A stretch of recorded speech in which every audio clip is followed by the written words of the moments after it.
নবী মুহাম্মদ রাসূলুল্লাহ সাল্লাল্লাহু আলাইহি ওয়াসাল্লাম সুন্নাত অনুযায়ী করা।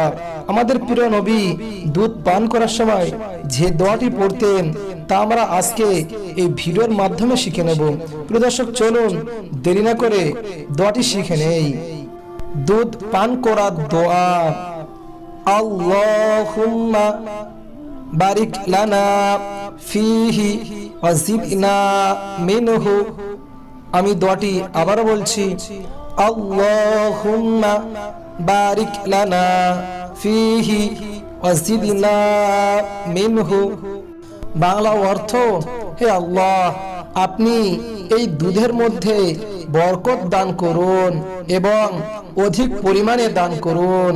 আবু দাউদ হাদিস নাম্বার 3730, সহিহ তিরমিজি হাদিস নাম্বার 3464 এবং